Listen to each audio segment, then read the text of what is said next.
Comme nous avons déjà commencé depuis le début de cette année, c'est avec grand plaisir justement que je vous retrouve encore une fois ce soir. Pour commencer l'émission en tout cas, avec un peu plus de vigueur, avec un peu plus de hargne ce soir, je commencerai d'abord par dire ceci. Les esprits existent, mais les esprits ne meurent jamais. Autrement dit, l'esprit existe, mais l'esprit ne meurt jamais. Et donc, il faut défendre toujours les esprits et toujours défendre l'esprit. Il y a une différence entre les esprits et l'esprit. Parce qu'il peut y avoir des esprits maléfiques et des esprits qui nous apportent des solutions aux problèmes qui sont les nôtres. Et en contrepartie, nous avons un esprit. Il peut y avoir un esprit maléfique en nous qui nous ronge toute notre vie. Et il peut y avoir également un esprit divin. Et cet esprit divin, justement, c'est un esprit qui apporte le bonheur. C'est un esprit qui apporte la paix, la gaieté, l'amour. C'est un esprit de bonté. C'est un esprit d'honneur. C'est un esprit de dignité. C'est un esprit de concorde, de paix, comme je l'ai dit, et un esprit d'harmonie. Là où il y a ce bon esprit, le bon esprit, il y a l'amour. Là où il y a la divinité réelle, il y a l'amour et il y a la paix. Et donc, parce que nous parlons de l'esprit qui ne meurt jamais, et l'esprit existe toujours, nous devons défendre l'esprit. Et donc, ceci va nous conduire toujours à parler de Simon Kimbangu. Et donc, ce soir, la thématique a toujours été si Simon Kimbangu était Dieu ou prophète. Mais nous avons apporté un autre élément supplémentaire ce soir, de parler quand même de la divinité de cet homme, parler de la divinité de la trilogie de Simon Kimbangu. Parce qu'au regard de différentes émissions que nous venions de faire, il y a eu plusieurs intervenants, ceux qui sont passés en direct et tout, comme ceux qui nous écrivent, et ceux qui appellent même après les émissions, nous font des suggestions et nous envoient également des questions à poser au grand public. Et c'est la raison pour laquelle nous avons rassemblé plusieurs questions et plusieurs suggestions, et nous en avons donc gardé deux. La divinité et la trilogie de Simon Kimbangu. Et également, Kimbangu était-il des origines divines? Voilà. Trilogie et les origines divines de Simon Kimbangu, parce que le plus grand nombre défend l'idée que Simon Kimbangu est un dieu. C'est-à-dire, il a des origines divines plutôt. Et par conséquent, comme d'autres également en ont parlé, ils ont sous-entendu l'autre fois, pas sous-entendu, ils ont dit clairement la notion de la trilogie. Et c'est ça qui sème la confusion dans l'entendement justement des non-kimbanguistes. Les gens qui se posent des questions, les gens vraiment qui sont curieux à savoir si réellement Kimbangu était Dieu. Et donc, nous allons commencer d'abord. J'aurais bien voulu commencer par des cantiques qu'on m'a envoyés. On m'a envoyé plusieurs cantiques, mais j'ai fait comprendre à mes amis qui m'ont envoyé ces éléments que nous sommes qu'au début justement d'une grande série d'émissions sur les enseignements de Simon Kimbangu sur l'homme. C'est-à-dire que nous commençons d'abord par chercher à comprendre qui est l'homme, Simon Kimbangu. Ses origines, c'est d'ailleurs l'une des séquences que nous devons évoquer ce soir, de savoir quelles sont les origines réelles de Simon Kimbangu. Si vous avez suivi très bien dans les différentes émissions, l'une des émissions, un intervenant avait dit même que Simon Kimbangu ne connaît ni son père ni sa mère. Donc déjà, ça pose un problème. Jésus-Christ, au moins, on connaissait qui était sa mère, qui était son père, spirituel, bien sûr, parce que l'émanation du Saint-Esprit, nous avons ainsi appris dans les Écritures.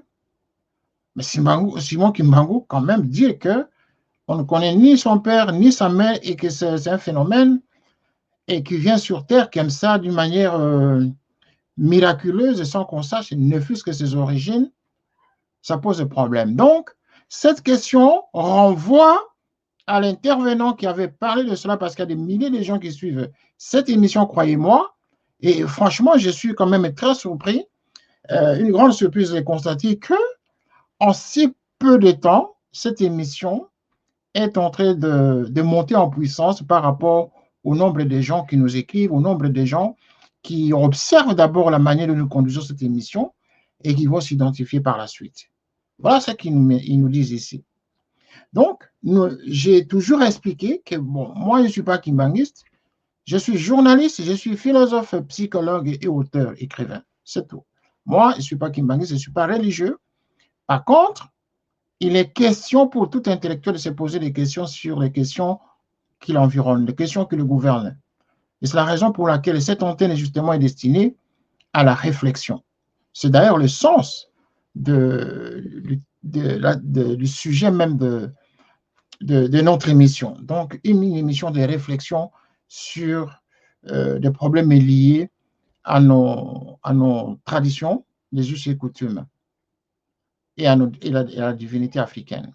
Voilà le sens de cette émission. Et donc, c'est avec grand plaisir que nous allons essayer de discuter ensemble, d'échanger ensemble, de réfléchir ensemble, de voir les origines de Simon Kimbangu pour éclairer en tout cas l'opinion, la lanterne de nos amis africains, de ceux qui veulent comprendre, probablement qui ont les tensions même de rejoindre l'église kimbanguiste, mais qui se posent encore beaucoup de questions, des questions non éclaircies jusque-là. Donc, cette émission, qui est une émission donc, de réflexion, nous voulons parler ce soir, faire une comparaison quand même entre Kimbangu et Jésus-Christ, parce que ce sont les kimbanguistes eux-mêmes qui en ont parlé, avec beaucoup d'éléments avancés sur la comparaison entre Jésus et Simon Kimbangu. Les différentes apparitions de Simon Kimbangu s'apparentent aux apparitions de Jésus-Christ. Nous avons lu dans un texte ici, dans ce livre, comment Simon Kimbangu avait ressuscité une jeune dame, n'est-ce pas, qu'on lui avait présentée, qui était déjà morte pendant plus d'une semaine, et donc lui, il l'avait ressuscité. Jésus-Christ avait ressuscité Lazare. Voilà que Simon Kimbangu, lui aussi, aurait ressuscité aussi une dame. Tout ça, ce sont des éléments de comparaison, mais qu'il faudrait justement que nous puissions réfléchir pour en témoigner pour le plus grand nombre de gens. Kimbangu est les prophètes de la Bible. Si Kimbangu n'est pas Dieu, sûrement que Kimbangu, par rapport au travail qu'il a fait sur Terre, il ne peut pas être moins qu'un prophète. Et s'il n'est pas prophète, et s'il n'est ni Dieu ni prophète, dans l'entendement des gens qui posent les questions ici, c'est-à-dire que Simon Kimbangu est juste un être humain comme tout autre qui a vécu en son temps à cette période de l'histoire du monde, de l'univers, du monde, et qui a parlé des choses que ses contemporains n'avaient pas le courage de parler, qui dénonçait certaines choses que ses contemporains ne pouvaient pas. Donc, il était en longueur de temps sur ses contemporains.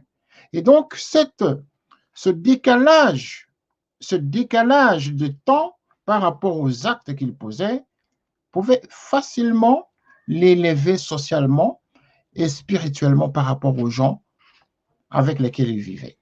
Donc, il y a ces trois possibilités. Soit il n'était pas Dieu, auquel cas, donc, il était prophète. S'il n'était pas prophète, alors, auquel cas, il serait un citoyen comme tout autre, mais qui avait une certaine avance dans les revendications politiques, dans les revendications religieuses, dans plusieurs revendications. Donc, il était quand même en avance par rapport à ses contemporains, du point de vue exigence, du point de vue réclamation, du point de vue positionnement, du point de vue donc de décision quand même que de l'émulation qui se dégageait en lui. Voilà, la trilogie. La trilogie ici, c'est Simon Kimbangu dont on a parlé ici, qu'il avait eu 3 fils. Et au travers de ces 3 fils, lui-même s'était dédoublé en son 3e fils. Ce dédoublement faisait de lui le Dieu le Père Et donc ici, l'un de ses fils devenait le Dieu, le Saint-Esprit. Enfin, enfin, c'est compliqué. Il s'est dédoublé en son troisième fils. Et donc, je comprends personnellement, parce qu'il s'agit de la trilogie, il était le Dieu le Père, son autre fils est le Dieu le Saint-Esprit, et l'autre Dieu le Fils. Voilà, Dieu le Père, Dieu le Fils et Dieu le Saint-Esprit. Tout ça,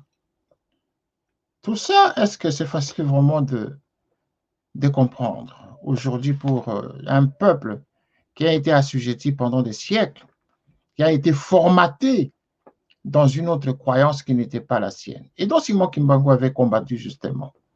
Mais les siens, comme je le dis toujours, probablement ne l'ont pas compris à ce moment-là. Et donc, il avait fallu que son fils, son troisième en question, qui était l'incarnation de lui-même, c'est vraiment là, c'est très compliqué. C'est-à-dire que Djangenda Koutima lui-même était Simon Kimbangu. Et donc, Djangenda Koutima, qui était en même temps le fils, mais c'était lui-même Simon Kimbangu. Ça, c'est très complexe, c'est très compliqué. Donc, essayons de réfléchir sur ces trois, quatre aspects. Donc, j'ai planté le décor. Essayons, chers amis, de réagir à cette question. Et je n'aimerais pas vraiment monopoliser la parole ce soir. Sinon, je vais vous référer à certains ouvrages que nous lisons ici. Je vous avais dit l'autre fois que nous sommes en même temps une maison d'édition, Bright Books. Donc, nous éditons des livres, nous écrivons des livres, nous accompagnons des gens qui ont des intentions d'écrire des livres en même temps. Et donc, nous sommes outillés pour vous accompagner dans l'écriture. Voilà, c'est juste un message que je voulais adresser justement à ceux qui nous suivent et à ceux qui ont les intentions de faire, de transmettre leurs pensées sur papier. Voilà. Donc, Simon Kimbangu, nous avons ici un grand livre ici. Nous allons parler à partir de séances prochaines de la famille de Simon Kimbangu. C'est-à-dire que nous allons commencer désormais à partir du mois prochain, parce que ce mois-ci, nous avons consacré à Simon Kimbangu. À partir du mois qui va suivre, nous allons essayer d'analyser la progéniture de Simon Kimbangu. Et les résultats aujourd'hui de la progéniture, si seulement ceux-ci avaient vraiment gardé l'esprit de Simon Kimbangu lui-même. C'est-à-dire, s'ils ont réussi à perpétuer le message d'amour, le message de concorde entre les enfants de Dieu. Parce que si lui-même était Dieu, eh bien, automatiquement, il n'y a pas de raison pour qu'il y ait discorde dans la famille de Dieu. Voilà. Donc, nous avons des livres ici, nous avons beaucoup de livres que nous allons exploiter. Nous avons été contactés aujourd'hui par un groupe de kimbanguistes. Beaucoup nous ont appelés en tout cas. Beaucoup ont promis même de réagir ce soir pour donner les commentaires. Ils ont suivi les émissions. Certains appelaient même en pleine journée, croyant que l'émission d'hier était en train de... C'était une émission qui était en direct. Ils n'ont pas fait attention que ça faisait déjà un jour que l'émission est déjà passée. Alors, essayons quand même de nous poser des questions. D'après l'analyse que nous avons faite avec certaines personnes ici, avec lesquelles nous avons discuté, sur cette notion de Simon Kimbangu, nous sommes en train justement de parler entre nous Africains. Nous nous interrogeons tous les jours sur la spiritualité africaine.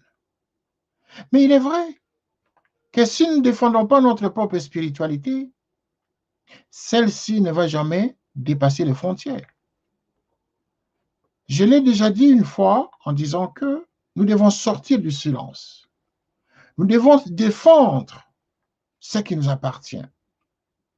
Ce qui nous appartient est plus cher que toute acquisition que nous avons de l'extérieur. Au risque même de nous faire passer pour des personnes acculturées. Or, l'acculturation, justement, c'est la perte d'identité complète. C'est la perte énorme pour l'Afrique. y compris même des valeurs que nous avons déjà perdues au niveau du manque de transmission auprès de nos enfants qui naissent à l'extérieur et qui ne parlent pas nos langues. Voilà encore une autre valeur que nous sommes en train de perdre. Les gens, la plupart ont peur, même pas peur. Certaines personnes ont le complexe de parler même les langues de chez nous. Je peux bien comprendre, c'est une personne qui a grandi dans un environnement qui ne lui a pas permis de parler nos langues. Mais vous allez trouver des adultes, en tout cas, qui te parlent les 4 langues de la République du Congo, mais qui ont du mal à s'exprimer dans ces langues en étant à l'étranger. Alors qu'un Chinois, où qu'il aille, il parle en chinois. Un Arabe, il te parle en arabe. Et ainsi de suite. Le complexe de l'Occident, le complexe de la race noire, blanche, enfin, de toute autre race, bien sûr, sauf la race qui est la nôtre. Là, je fais allusion par rapport à la pigmentation de la peau, bien sûr, qui est la nôtre, très foncée, bien sûr. Ce complexe, nous devons sortir. Nous devons vraiment sortir du complexe de l'autre. Nous devons être fiers de nous. Parce que ce que nous sommes, c'est la force, c'est ce que Dieu a voulu que nous soyons. Il n'y a pas de race supérieure. Il n'y a ni culture supérieure. Mais nous devons défendre la nôtre au travers de nos pères spirituels. Donc, voilà. La balle est lancée. Réagissons. Mais sinon, Simon Kimbangu, c'est un sujet justement que nous allons débattre pendant longtemps, tant que nous serons toujours en vie. Et il va falloir justement que pendant ces centenaires qui seront célébrés cette année au mois d'avril, que les antennes en tout cas fonctionnent très bien pour sensibiliser la personne de Kimbangu, défendre sa spiritualité, communiquer sa spiritualité à tous les niveaux. Que vous soyez kimbanguiste, que vous ne le soyez pas, il suffit seulement d'avoir l'amour de l'Afrique, l'amour de l'esprit qui gouverne le continent.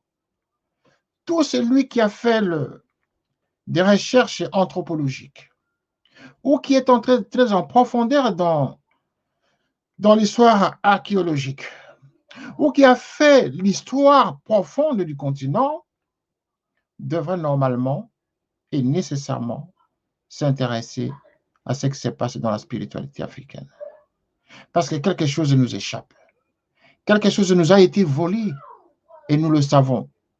Nous devons être fiers de ce que nous sommes et faire des efforts pour récupérer ce qui nous revient au travers de la spiritualité. Elle est très importante. Nous croyons aux forces de l'esprit, comme l'aura dit un jour François Mitterrand, croire aux forces de l'esprit. Cet homme qui ne croyait pas en Dieu, mais qui dira, il croit aux forces de l'esprit. Mais lui, il ne croyait pas en Dieu. Il avait même dit à l'époque, la plupart des gens le savent, que le jour où il va rencontrer Dieu, il lui dira tout simplement, enfin. Voilà, enfin. Mais par contre, il croyait aux forces de l'esprit. Voilà pourquoi, j'aime bien dire, les esprits ne meurent jamais. Les esprits existent et les esprits ne meurent jamais. L'esprit existe et l'esprit ne meurt jamais. Ceci devrait être notre slogan, nous Africains, et nous devons défendre la spiritualité africaine. Car quelque chose nous a été volé de cette spiritualité. Je vais vous amener des ouvrages prochainement où vous allez découvrir beaucoup de choses sur ce qui nous a été volé par ceux qui sont venus nous mater dans notre continent. Voilà. Donc, la balle est lancée. Nous allons donc commencer cette émission avec des intervenants. Voilà, il y a un monsieur, il est en train de nous appeler de Bruxelles, mais le téléphone est en train de couper tout le temps. Donc, je vais demander à notre ami qui est à la régie de me donner le son par rapport à l'appel qui est en train de vibrer de l'autre côté. Donc, on va voir si la ligne est rétablie par rapport à ces messieurs. Mais sinon, nous pouvons toujours continuer à parler de cet ouvrage. Je vais vous donner un passage ici, un passage qui m'a également mis KO. Enfin, pas KO, mais qui m'a un peu poussé à réfléchir sur Django Ndakoutima et ses activités. Django Ndakoutima, nous allons faire son étude profonde dans les prochaines émissions, après la fin de cette série sur Kimbangu lui-même. Depuis l'an 1960, Django s'est retrouvé au service de l'homme, presque à plein temps, journalier, que ce soit à sa résidence ici à Kinshasa ou ailleurs. Le berger, comme on l'appelle, en quête de ce brebis qui lui était assigné pour paître, a effectué de multiples voyages dans cet espace territorial ci-dessus référencé. Des nuits comme de jours, sous la pluie comme sous le soleil, en plein parcours dans la brousse, tout comme dans une cité, dans un village, tout comme dans une ville, il reste vers l'homme sans distinction de rang social, d'ethnie, de race. Voilà ce que j'ai retenu. Cet homme qui était d'une grande humilité, plein de spiritualité en lui, ne faisait pas de distinction entre les hommes. Que vous soyez grand ou petit, tout le monde était pareil devant ses yeux. Mais est-ce qu'après lui, cet esprit est-il resté dans l'Église? Cette humilité spirituelle de cet homme. Ce sont les écrits. Moi, je ne suis pas en train d'inventer quoi que ce soit. J'écris, je lis, et à chaque fois que je lis ce livre, j'apprends tous les jours. Ça complète mes connaissances sur la spiritualité. Hormis tout ce que j'ai lu comme ouvrage sur la spiritualité africaine, mais quand je lis, à chaque page, je découvre une grande richesse dans le personnage. On peut beaucoup critiquer les restes, on peut beaucoup critiquer sur la notion, la trilogie, whatever, peu importe, mais lorsqu'on regarde comme des récits qui parlent de l'humilité de l'homme, ça porte à croire quand même qu'il était plein de spiritualité. Ça porte à croire. Parce que lorsque nous faisons la comparaison désormais, à la période d'après lui, nous constatons que les choses ne sont pas pareilles. Donc, Django Ndakoutima, probablement lui aussi, il était Dieu, mais il faut qu'on nous le prouve. C'est pas facile de dire qu'il était Dieu. Voilà, tout le monde peut être humble. Quand on est imbu, quand on est plein de spiritualité, quand on est plein de croyances, quand on est proche de Dieu en esprit, en tout cas, la règle recommande que l'on soit pieux. Voilà. Donc, je suis en train de dire à tout le monde de ne pas poser des questions qui ne relèvent pas de la rationalité. Il faut ou des questions qui relèvent de la polémique. Non, pas question. Ce genre de questions, nous n'en ferons pas. Mais c'est des questions profondes, des questions qui appellent justement des réflexions très poussées pour nous permettre de trouver des solutions aux problèmes de la spiritualité kimbanguiste. Voilà. Donc, la simplicité, l'humilité, l'esprit de partage, l'esprit de mettre tout le monde au même pied d'égalité, ça, c'est pas donné. C'est pas donné pour quelqu'un qui était à ce niveau-là. Mais il était gouverné par un esprit. Voilà. Donc, l'esprit existe, mais l'esprit ne meurt jamais. L'esprit peut habiter votre corps, mais tout dépend du rôle, du travail que cet esprit est en train de faire, de jouer dans votre corps. Si c'est un esprit divin, ben voilà, vous allez vous comporter de la manière dont les témoignages vont être dans ce sens. C'est-à-dire le son de l'amour, partage et d'honnêteté et d'égalité. Voilà. Voilà. Donc, je suis en train, je vais demander justement un élément que je voulais ajouter, c'est aussi ceci. Prochainement, je vais vous parler d'une notion liée à je ne vais pas utiliser le mot terre à terre, mais je viendrai quand même un jour démontrer comment spirituellement nous avons été spoliés.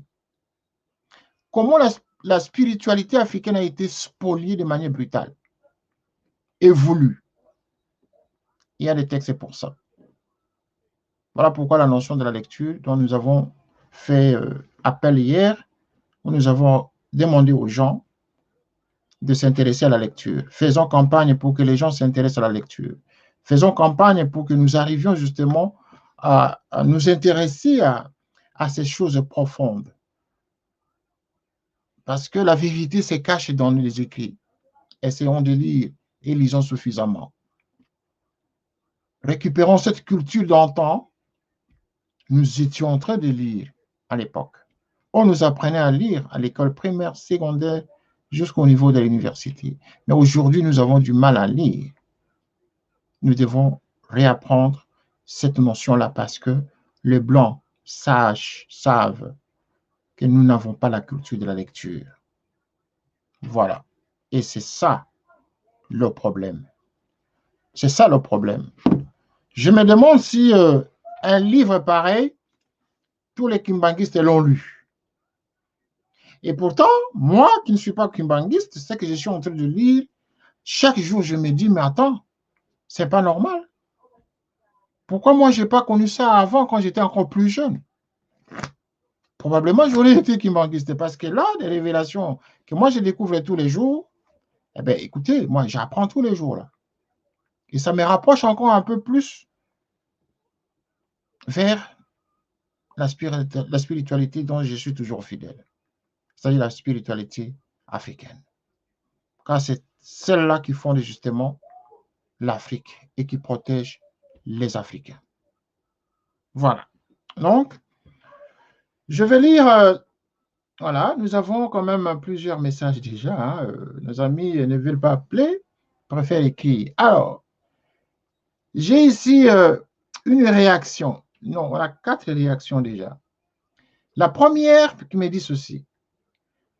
L'allégeance élitiste au formatage occulte assumé et à l'autonégation spirituelle africaine devient ipso facto une problématique des Noirs, car Papa Kimbangu est déjà vu au-delà de l'intégrité africaine.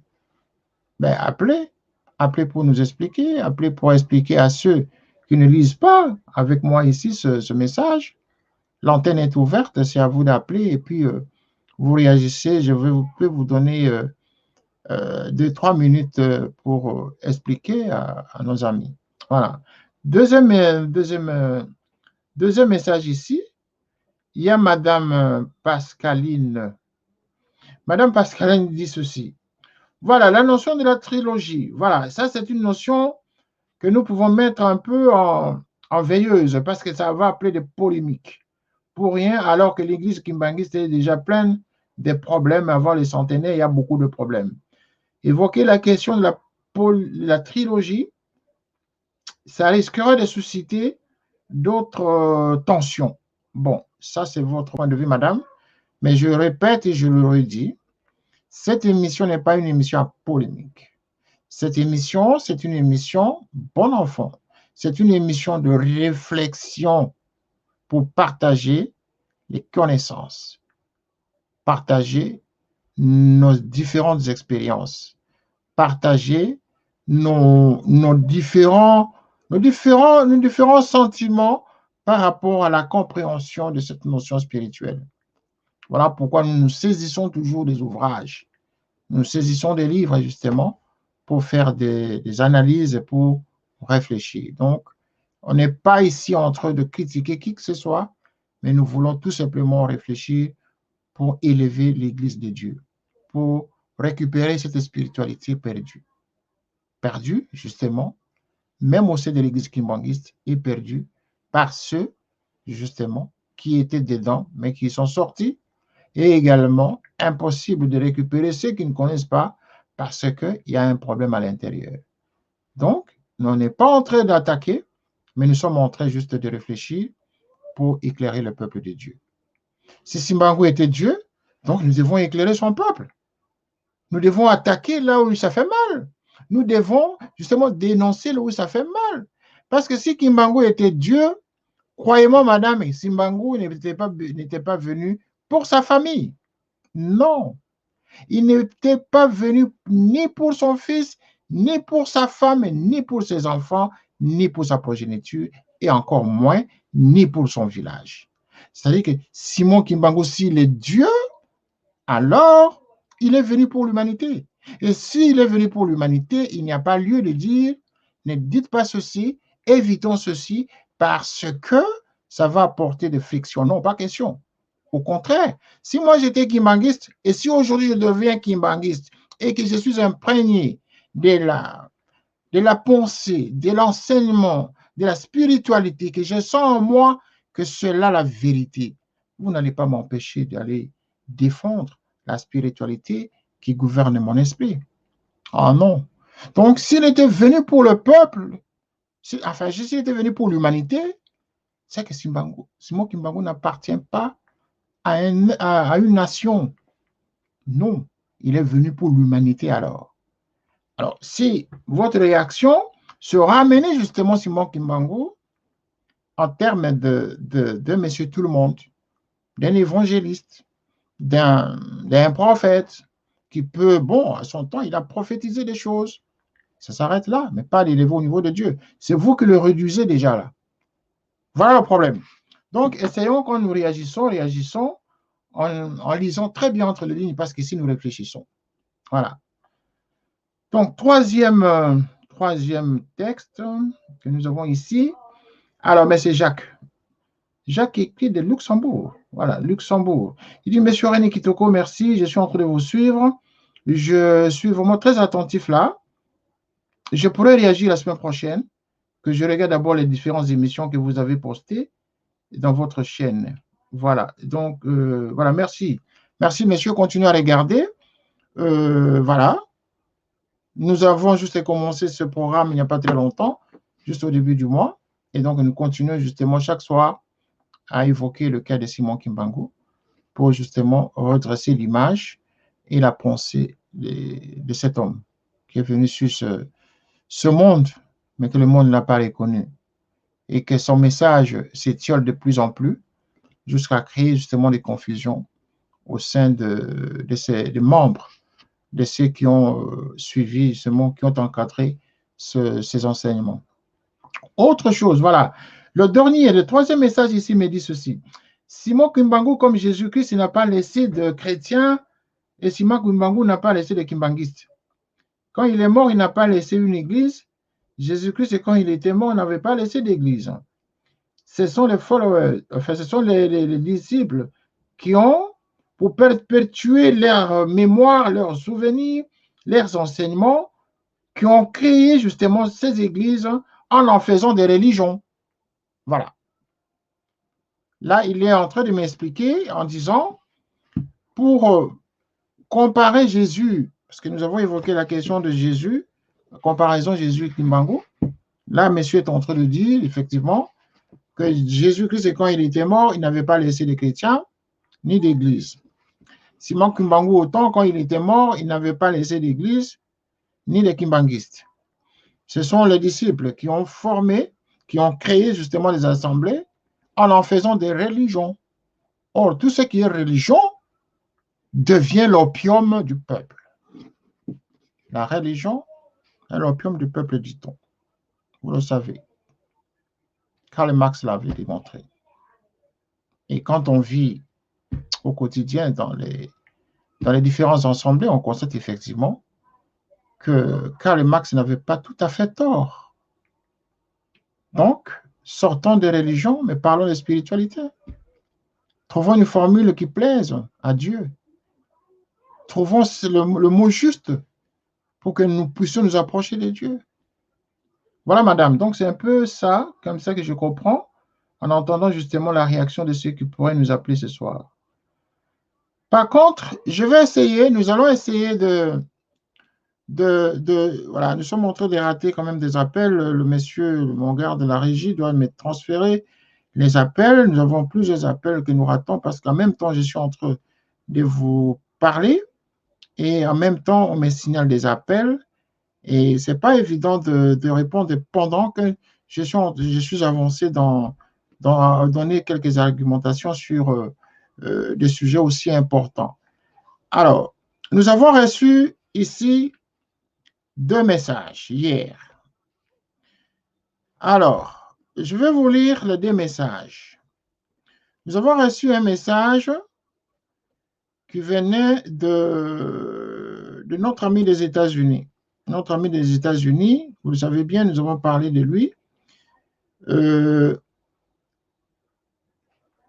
Depuis que nous avons fait des émissions avec lui, on n'en a fait qu'une seule.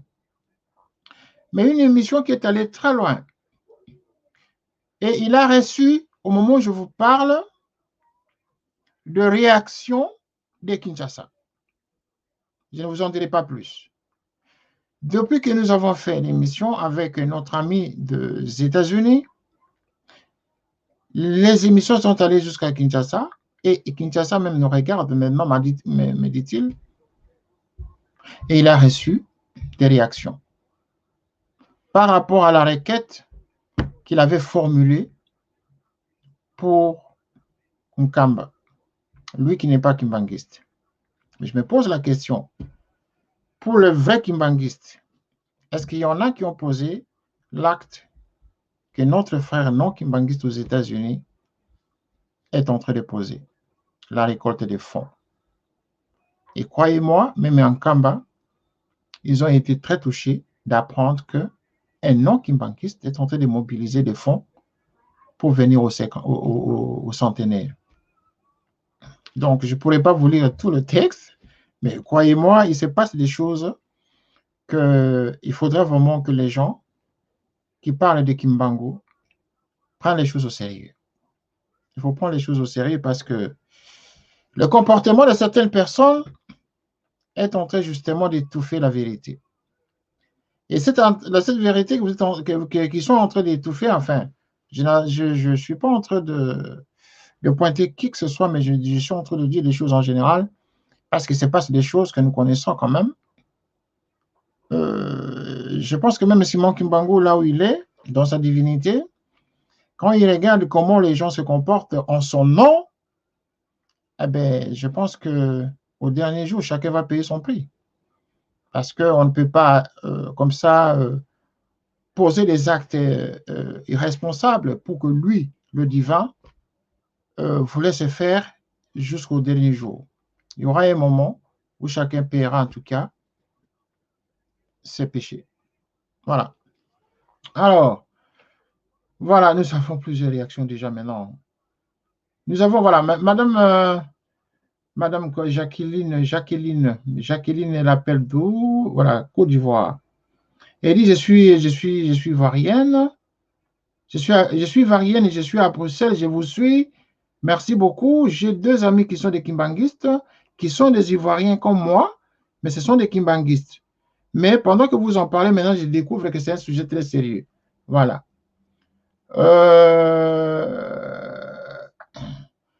Voilà, donc une autre réaction qui dit ceci, il dit en conclusion, s'il y avait la liberté, il pouvait laisser l'Église. Ça veut dire quoi? S'il y avait la liberté, c'est-à-dire que dans l'Église, il n'y avait pas de liberté? Je ne comprends pas. Monsieur ou madame qui a réagi, essayez de nous dire le sens de votre pensée.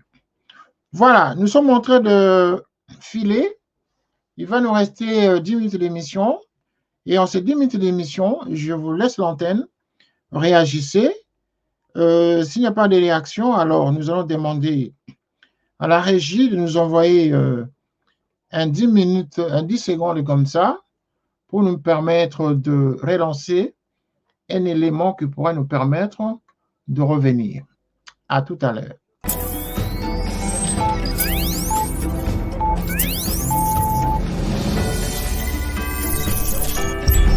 10, 9, 8, 7, 6, 5, 4, 3, 2, 1, 0.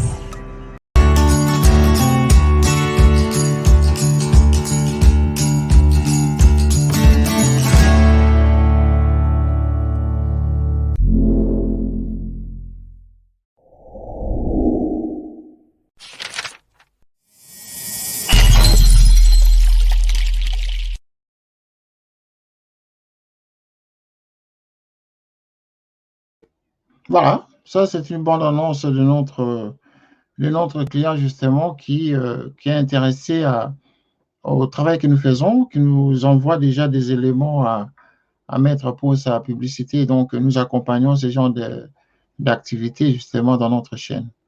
Et il envoie des soins que vous tous qui nous suivez, qui avez des projets, qui avez des idées justement dans ce sens, vous êtes tous les bienvenus pour apporter de la visibilité aux activités que vous menez chez vous.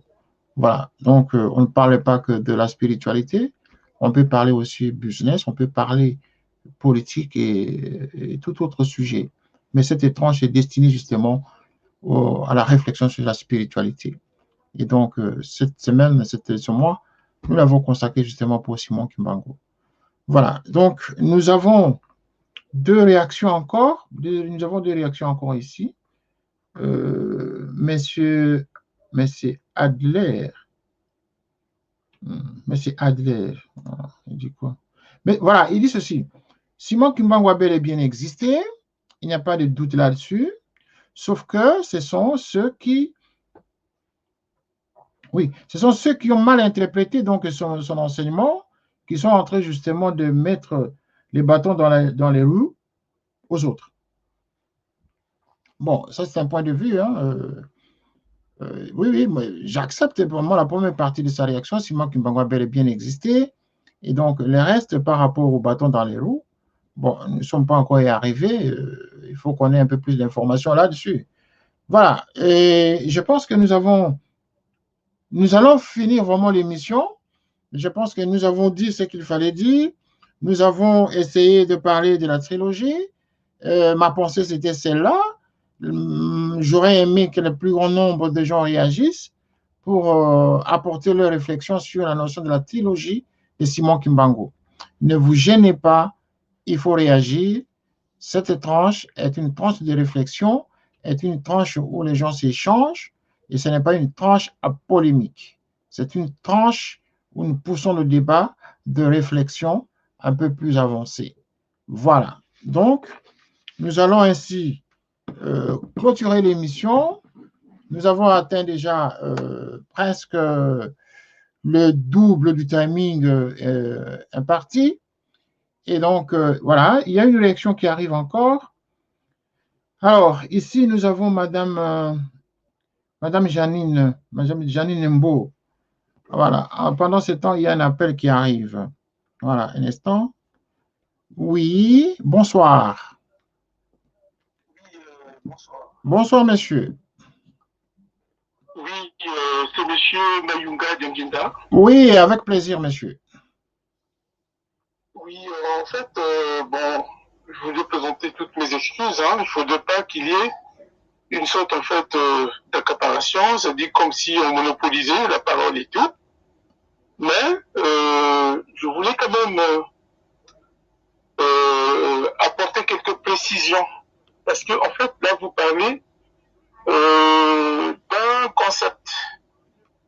Quand vous parlez, en fait, de la trilogie. En fait, moi, hier, j'ai évoqué la Trinité. Je ne sais pas si c'est le même terme qui a été peut-être mal interprété. Parce que la trilogie, en tant que telle, c'est un credo.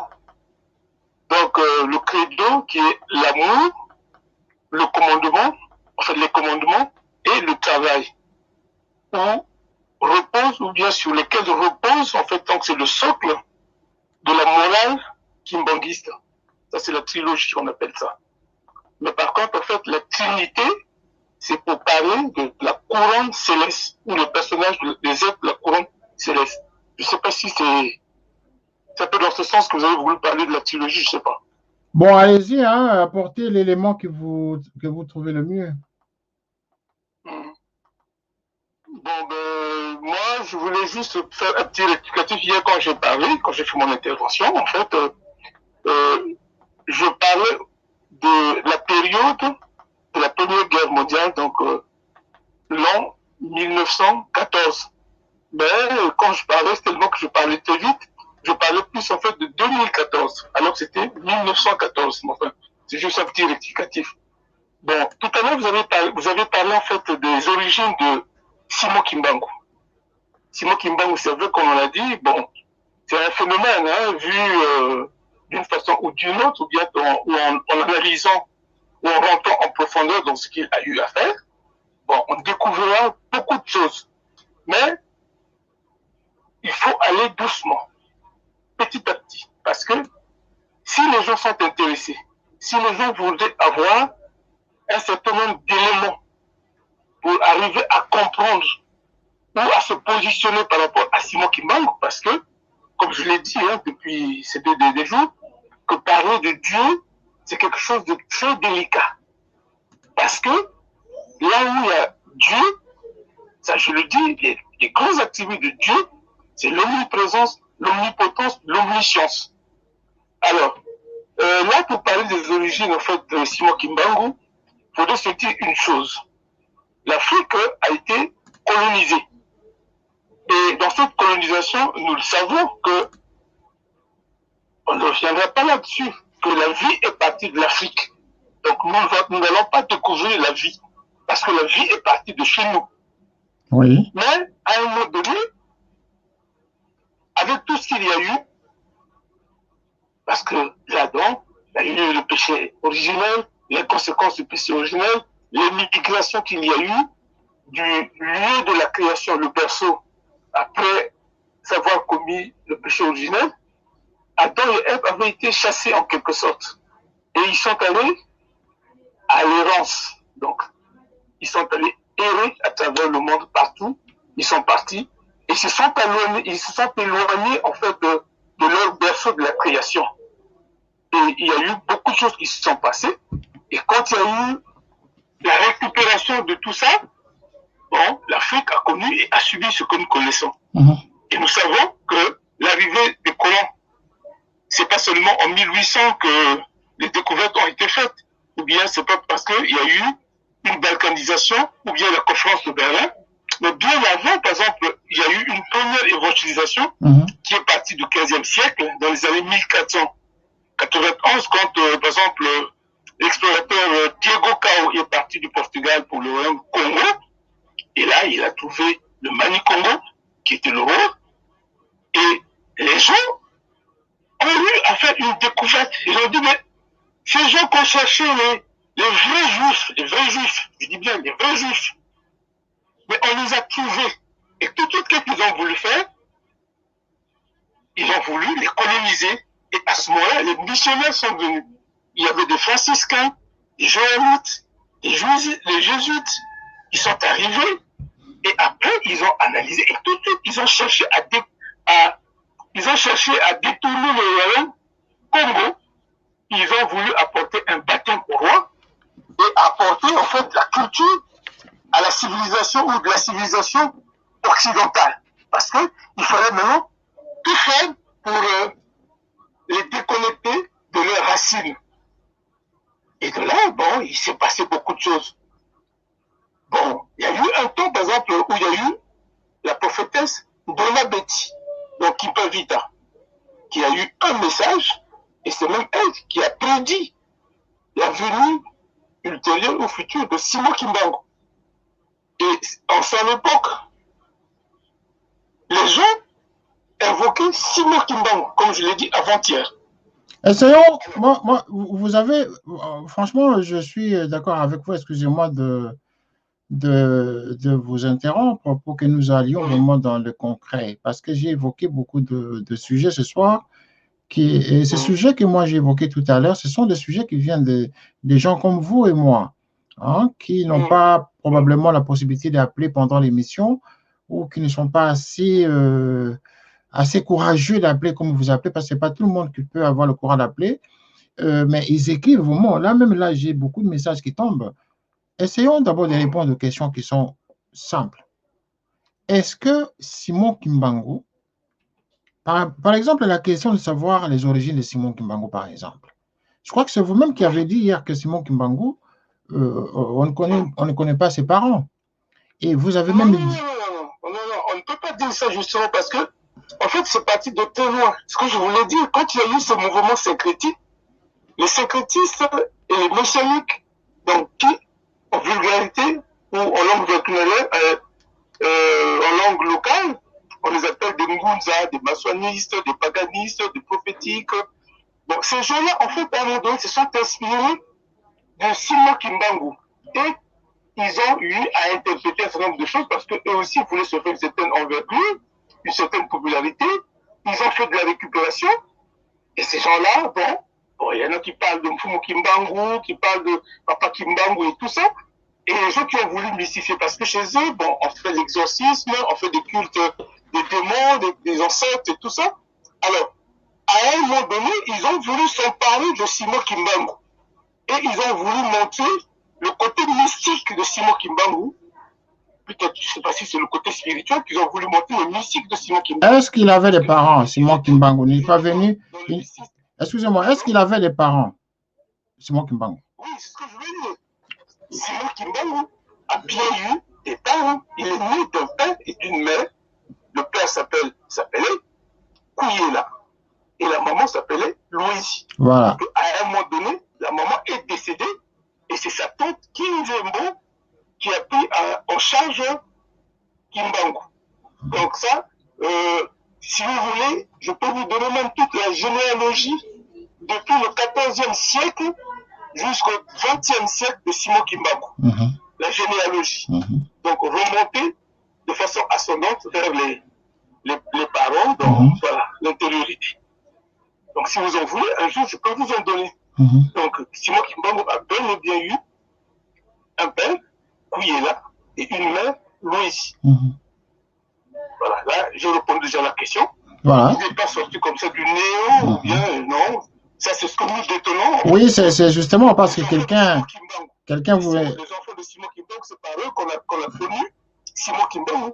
Ce sont les enfants Kimbangu qui nous ont expliqué l'origine ou les origines ou en fait le côté généalogique en fait de Simon Kimbangu. Voilà. Alors, la notion de comment on appelle ça, de la Trinité. La notion de la Trinité et de la comparaison entre Jésus-Christ et Simon Kimbangu, c'est des questions qui reviennent tout le temps. Hein. Même là, je vois une dame qui est en train de dire si cet homme avait existé en ces termes, je veux dire, elle dit en ces termes, le terme que les kimbanguistes utilisent, de le mettre à la place de Dieu. S'il était Dieu, comment expliquer que après sa mort, son œuvre n'a pas suivi l'esprit qu'il avait lui-même? Voilà. Ça, une question là. Bon, en fait, c'est pas pour répondre comme ça brutalement, mais je veux seulement dire ceci. C'est un peu comme le problème de la poule et l'œuf. En fait, de Simon Kimbangu à Jésus ou de Jésus à Simon Kimbangu, il n'y a pas de doute. Il n'y a aucun nuage que le Christ est né par la vertu du Saint-Esprit. Oui. Et le Saint-Esprit, ce n'est pas un esprit en tant que tel, parce que les attributs du Saint-Esprit sont bien définis dans la Bible. Oui. Il descendra, il sera avec vous, il vivra avec vous, vous le connaîtrez, et lui, il est ceci, il est cela, ça c'est bien défini dans Luc, tout ça. Je peux vous donner les chapitres. Bon. Alors, donc, en fait, contrairement à l'iconographie religieuse, ou contrairement à tout ce qui est mystique, parce que le Saint-Esprit, en fait, on l'a toujours présenté comme un esprit. Un esprit, donc ça veut dire qui vagabonde, qui est comme ça à l'air libre, un esprit, qui est une force agissante. Et il y a des gens qui ont voulu même représenter le Saint-Esprit par une colombe, quand il y a eu le baptême de Jésus. Il y a des gens qui disent que c'est une force agissante. Mais nous, on sait parce qu'on a dit que le Saint-Esprit, quand il détermine, voilà ce qu'il fera. Donc, c'est dit que ça serait un homme. Donc, si Jésus est né par la vertu du Saint-Esprit, parce qu'il a dit, je repartirai vers le Père, je lui demanderai qu'il envoie. Mais le Saint-Esprit, c'est le Père de Jésus. C'est le Père de Jésus, parce qu'il est né par sa vertu. Et ce Saint-Esprit, est-ce qu'il est supérieur à Jésus? Mais on sait que les trois procèdent, en fait, par connivence ou de connivence, parce que le Père, le Fils et le Saint-Esprit. Et on se rendra compte au fond que c'est une même personne. Mais, en fait, c'est un enseignement qui est très complexe de la Trinité. Mais, comme nous le disons, que nous vous en parlerons, le moment venu, pour vous expliquer Parce que Jésus et Simon Kimbangu sont deux personnes. Et même quand le Christ va vers la Golgotha, enfin, pour la crucifixion, portant sa croix, il y a eu un certain Simon de Cyrène qui est venu. Mais en fait, quand on fait une projection, on se rendra compte que ce Simon qui venait d'Afrique, comme on le disait, c'était pas un homme qui est sorti comme ça, qui était anodin ou quoi. Mais on a eu l'impression que c'est une passation de service. C'est une continuité. C'est un prolongement entre les deux. Et c'est ça peut-être une façon que ce Simon-là, supposé Kimbangu, est venu aider son enfant qui était en difficulté, en souffrance, allant vers la crucifixion. Mais c'est des choses, en fait, si on en parlait, les gens diraient que c'est de l'utopie, de la machination et tout. Mais en fait, on veut quand même vous dire que le rapport qu'il y a entre Simon Kimbangu et Jésus, c'est un rapport qui est très étroit et qui est très étonnant parce que au monde, il n'y a que ces deux personnes qui ont eu à faire la résurrection des gens. Vous l'avez dit tout à l'heure, Lazare, décédé depuis 3 jours, est revenu à la vie. Simon Kimbangu l'a fait. Il n'y a que lui qui l'a fait. Si vous connaissez des gens, les prophètes d'aujourd'hui, qui sont à foison à travers le monde, aucun de ces gens n'est arrivé, en fait, même pas, je ne veux pas faire des polémiques, même pas au niveau de la hiérarchie chrétienne de l'Église ou du christianisme et tout ça, voir un pacte, tout ça, ressusciter des morts. Ça veut dire que ça, c'est pas donné à n'importe qui. Donc ça, c'est une vertu qui est seulement de Dieu parce que Dieu est omniscient. Il a une science à lui qui est infuse à lui, qui est au-delà de l'intelligence humaine.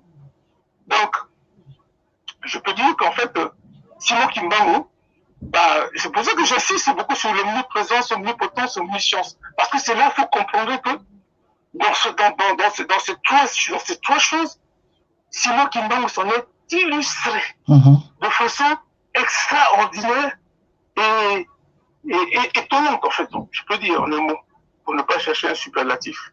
Donc,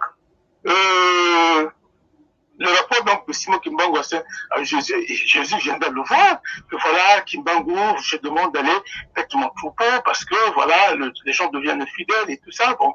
Et puis Simon Kimbangu, vraiment, si vous êtes intéressé, on vous dira beaucoup de choses là-dessus.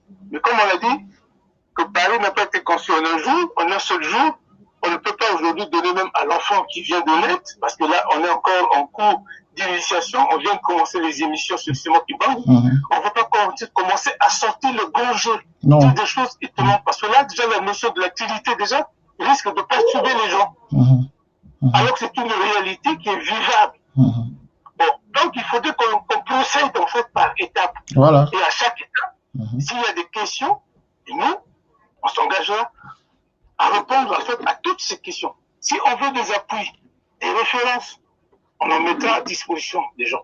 Voilà. Voilà pourquoi nous avons commencé par ce qui pose le problème de savoir si Simon Kimbangu était Dieu ou prophète. Parce que c'est ça qui revient, hein. C'est ça qui revient dans l'entendement de tout citoyen lambda. Parler de Simon Kimbangu en termes de Dieu, ça porte vraiment à l'hérésie, hein. Et donc, il faut maintenant...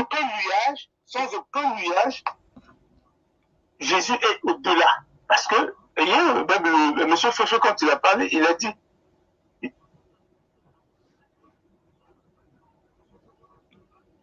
Voilà. On a encore le même problème là d'interruption.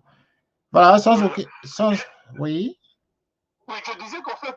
M. Goma, même quand il a parlé, M. Goma Frédéric, oui. Il a soulevé, il a dit que Papa Biangenda avait dit que lui n'était pas Moïse, alors que Moïse, c'est le plus grand prophète connu de l'humanité. Parce qu'il a eu à faire des choses extraordinaires qui ne relevaient que du divin. Mais Biangenda, quand il m'a dit que lui, il n'est pas Moïse, et moi, je vous ferai arriver à la terre promise. Et c'est parce qu'en fait, dans ce phénomène de Dieu, il y a des choses qui sont saisissables. Au commun de mortels, il y en a qui sont insaisissables. C'est là où, justement, Papa Diangenda a demandé aux gens de faire des réflexions parce que ce n'est qu'à partir de réflexions que les gens pourront avoir soit des solutions dans la réflexion profonde ou par inspiration, arriveront à rentrer dans à un certain niveau, par l'élévation spirituelle, pour avoir un certain nombre de choses, justement, qui ne relèvent que du divin. Et dans le divin, les démonstrations sont très difficiles.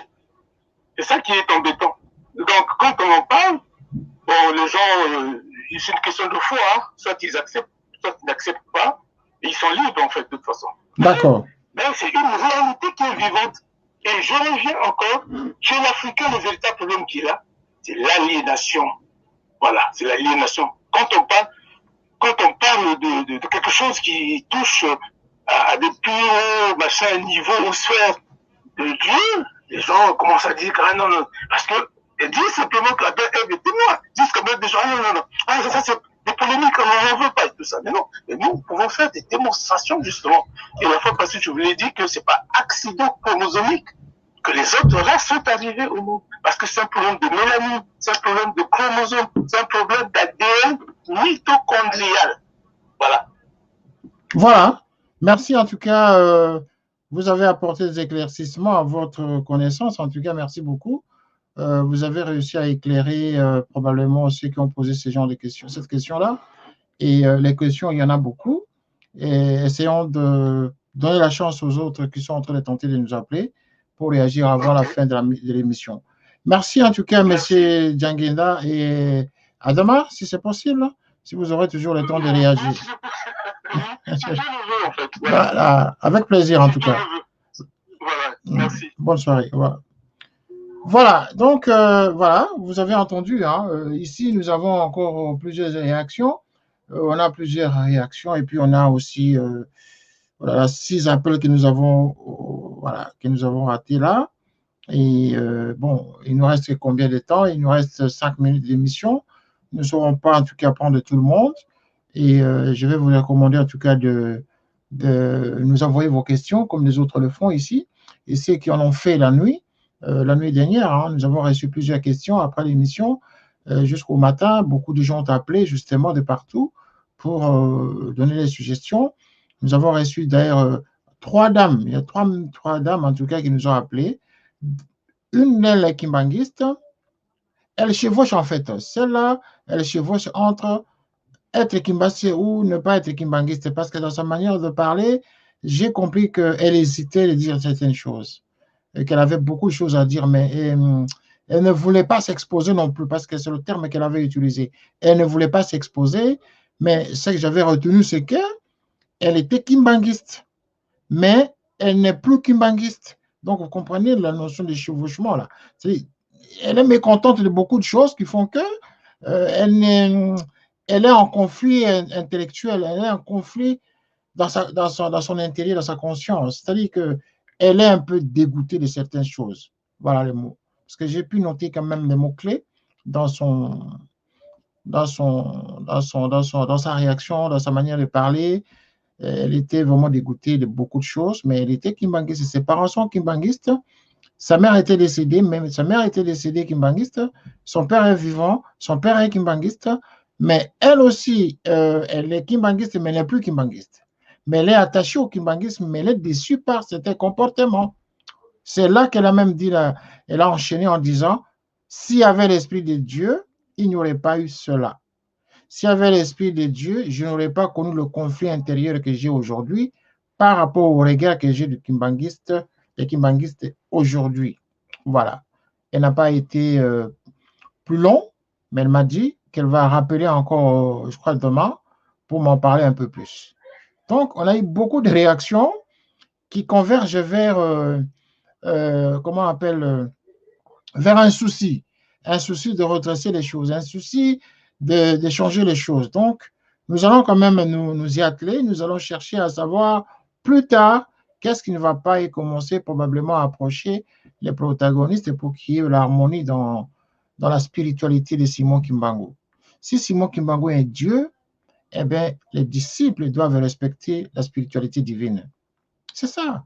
Voilà pourquoi nous avons posé la question de parler de la divinité de Simon Kimbangu. Était-il Dieu? Voilà, la divinité de Simon Kimbangu. Voilà. Si vous dites qu'il est Dieu, mais conformez-vous aux enseignements de Dieu. C'est là. Donc, déjà, c'est ce genre de réactions justement qui nous intéressent. Et ça fait quand même très mal que les gens qui sont censés défendre ne les font pas comme il le fallait, parce qu'en fait, de cette façon-là, la spiritualité va disparaître à jamais. Voilà, je pense que nous allons terminer l'émission à ce niveau.